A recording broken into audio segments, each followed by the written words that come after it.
It's November 20th. It's peak of the rut, and I'm down in my southern zone bow spot down in Saratoga. And I've been hunting here for 13, 14 years. I've never shot a buck in here. I've seen lots of them, but the bigger ones they've never come close enough to me. I've passed that in 4s and 6s and small 8s and stuff like that. So I'm very, very pumped up that I finally got a shooter buck down here in Saratoga.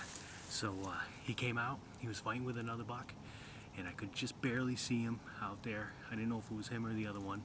And like 20 minutes later, I could see movement coming closer to me, so I hit the grunt tube, and he kept coming, and then I put the binocs on him when he got like 70 yards away, and I knew he was a shooter.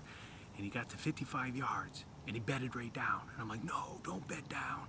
He bed down for like 15 minutes. Then finally a doe came out and came over to him like 25 yards, which got him up on his feet.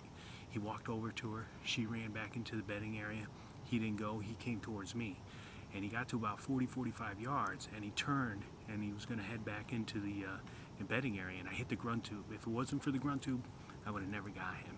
He snapped his head around, he came right to my tree, and he pegged me. He looked up and saw me, and I'm like, oh, don't run, please don't run.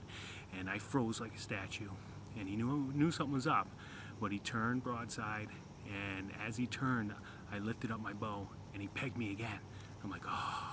I said, please don't run. My heart's pounding. I'm like, please don't run.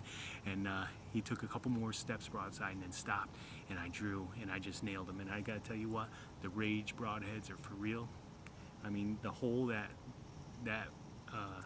Rage put in this deer is unbelievable. He went 30 yards and piled up. And nice 10-pointer. He's not real big. Not a real big body deer. He's got a decent rack on him. But I gotta tell you, I haven't shot a buck with a bow in probably 10 years. So I am pumped up. The second buck of the year, and I can't be happier. Southern zone bow buck. Gotta love it.